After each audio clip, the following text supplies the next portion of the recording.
Bonjour à tous et bienvenue dans cette nouvelle vidéo. Aujourd'hui, on va parler de l'activité physique et des voyages. Alors, avant de partir en voyage, il y a plusieurs précautions à prendre. La première, c'est bien évidemment de prendre vos médicaments. Et quand on dit prendre vos médicaments, c'est prendre assez de médicaments. Si vous partez par exemple 2 semaines, l'idée c'est de prendre 50% en plus, donc 3 semaines de médicaments. Si vous avez la chance de partir longtemps en voyage, par exemple si vous partez 3 mois, la pharmacie ne vous donnera pas 3 mois de médicaments. Dans ce cas-là, ce qui est très important, c'est de prendre une ordonnance, votre ordonnance avec vos médicaments et surtout de faire noter la dénomination commune internationale, c'est tout simplement le nom de la molécule. Pour transporter vos médicaments, le petit conseil qu'on peut vous donner, c'est de ne pas tout mettre dans le même sac. La moitié dans le bagage en soute, la moitié dans le bagage à main. On ne sait jamais ce qui peut arriver avec l'un ou l'autre, il vaut mieux avoir un petit peu de médicaments dans chaque bagage. Autre chose qui peut être très intéressant, c'est de vous renseigner sur l'hôpital le plus proche de votre lieu de vacances. Alors attention, pas l'inverse, ne faites pas le tour du monde des hôpitaux. Le but c'est de choisir votre destination et ensuite de regarder, si vous le voulez, où est l'hôpital le plus proche. Ce qui peut être intéressant également, c'est d'amener votre dossier médical. Alors n'amenez pas 15 ans d'archives médicales, ça ne sert à rien, mais ramenez peut-être la dernière année, le dernier test d'effort, le dernier électrocardiogramme. Et si vous avez peur d'en prendre trop ou si vous avez peur de les perdre, vous pouvez tout simplement les amener sur CD ou sur clé USB.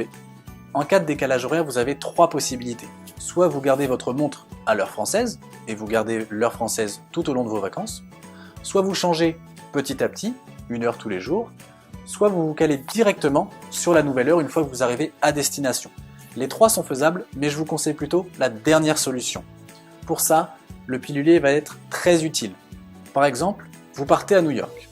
Vous prenez votre pilule du matin à 8 heures avant de partir.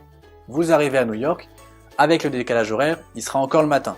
Mais s'il n'y a plus de pilule dans votre pilulier à la dose du matin, vous ne prenez rien et vous attendez le midi pour vous recaler directement sur la nouvelle heure, l'heure locale. Même chose quand vous rentrez, sauf que cette fois-ci, ce sera une prise que vous allez sauter. L'infarctus du myocarde ou le syndrome coronarien aigu est uniquement dû au rétrécissement des artères au niveau du cœur. Le froid va avoir exactement le même effet et va rétrécir le diamètre de vos artères cardiaques. Du coup, il vaut mieux éviter de s'exposer aux températures trop froides ou alors il faut se couvrir. Et on évite les chauds froids trop rapides. Ça c'était pour le froid, on va voir ce qui se passe avec l'altitude maintenant. Pour l'altitude, c'est très simple. Plus on monte, moins il y a d'oxygène. Donc forcément, le sang va laisser passer moins d'oxygène pour alimenter le cœur. Du coup, il y a une limite à respecter et cette limite elle est de 1500-2000 mètres en fonction des individus. Cette limite, elle est uniquement pour séjourner, c'est-à-dire que vous pouvez séjourner à 1500 mètres sans aucun souci et aller skier ou faire de la randonnée au-dessus à 2000-2500 mètres et redescendre. Tant qu'on est en altitude, on va parler du ski. Au ski, il faut faire très attention quand vous êtes sous anticoagulants. Alors certains me disent oui, mais moi je skie très bien. Tant mieux, mais faites attention aux autres. Le danger ne vient pas forcément que de vous, mais peut venir aussi des autres. Pour tous ceux qui ont un pacemaker ou un défibrillateur, faites attention aux portiques qui vont détecter vos forfaits. Ce sont des portiques de plus en plus puissants qui vont essayer d'aller chercher vos forfaits au fond de la poche. Donc forcément, si vous avez un pacemaker, il va le détecter et il peut le dérégler. Dans ce cas-là, on passe sur le côté. On va désormais parler des moyens de transport et on va commencer par le plus simple, la voiture. Le plus important, c'est de faire des pauses régulières, toutes les 2 heures, pour marcher, boire de l'eau, si nécessaire, mettre des bas de contention pour augmenter le retour veineux et pour éviter le risque de thrombose. Si parmi vous, il y a des motards ou des cyclistes et que vous êtes sous anticoagulants, il peut être très important de le signaler. Et pour ça, il existe des autocollants qu'on appelle des autocollants traitement qui vont se coller sur le casque de vélo ou de moto. Pourquoi sur le casque et pas sur la moto ? Parce que le casque, on le prête pas généralement. La moto, le vélo, oui, le casque, non. En cas d'accident, si vous perdez connaissance, les secours n'auront pas la même prise en charge avec vous, qui êtes sous anticoagulant et qui l'avez signalé, qu'avec les autres. Pour l'avion maintenant, aucun souci puisque la cabine dans laquelle vous serez sera pressurisée. Même sur des très longs courriers, l'altitude que vous ressentirez dans la cabine sera aux alentours de 1500-1900 mètres en fonction des appareils et des voyages. Donc il n'y a aucun souci à monter dans un avion et à voyager en avion. Faites attention, comme en voiture, à bien mettre des bas de contention pour éviter les risques de thrombose, se lever régulièrement, toutes les 2 heures, et à boire de l'eau régulièrement également. À l'aéroport, les portiques, c'est la même chose que pour les portiques au ski. Ils sont de plus en plus puissants et ils peuvent dérégler un pacemaker ou un défibrillateur. Donc si vous êtes concerné, surtout, vous montrez votre carte et vous passez sur le côté. Voilà pour ce qui est des voyages. On va maintenant passer à l'activité physique. Autrefois, quand on travaillait, on était obligé de bouger. Les agriculteurs, par exemple, avaient un travail très physique. Aujourd'hui, il y a de plus en plus de monde qui travaille derrière un bureau, assis toute la journée. Et il y a de plus en plus de monde aussi qui prend l'escalator à la place de prendre l'escalier. De même, avant, pour manger, boire, on était obligé d'aller à la chasse, à la pêche, et on ne le fait plus maintenant. Maintenant, on va au supermarché où on se fait livrer. Tout ça, ça entraîne chez nous de la sédentarité. Et c'est pas forcément de notre faute, c'est la société qui nous sédentarise. Du coup, on est obligé de rajouter un petit peu d'activité physique pour combler ce manque. Mais on va voir comment faire cette activité physique et surtout pourquoi la faire. Alors pourquoi est-ce qu'on fait de l'activité physique? Pour 5 grandes raisons majeures. La première, c'est qu'on va diminuer la tension artérielle et la fréquence cardiaque de repos. Ça va également permettre d'augmenter le HDL, qui est le bon cholestérol, contrairement au LDL, le mauvais cholestérol. Ça va également diminuer la glycémie, ou plutôt l'équilibrer. La glycémie, c'est le taux de sucre dans le sang. Et ça va vous permettre aussi de diminuer votre stress, si vous trouvez une activité physique qui vous plaît. Et dernier point, ça va permettre de développer et d'entretenir votre collatéralité. Les artères collatérales, qu'est-ce que c'est? C'est des petites artères qui vont se développer et qui vont prendre le relais si une de vos artères principales vient à se boucher. Maintenant qu'on a vu pourquoi on faisait de l'activité physique, on va voir ce qu'on peut faire comme activité physique. Et pour ça, il faut faire une différence entre les activités physiques d'endurance et les activités physiques intermittentes.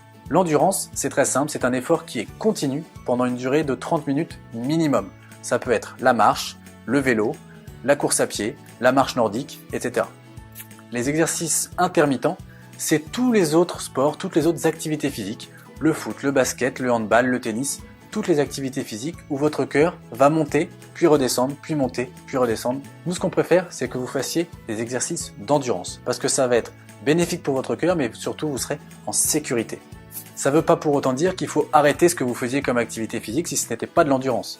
Ce que ça veut dire, c'est que si vous êtes habitué à faire du tennis, par exemple, continuez à faire du tennis, mais essayez de rajouter quelques efforts d'endurance, 2 à 3 fois par semaine, et ça peut être tout simplement une marche d'une demi-heure.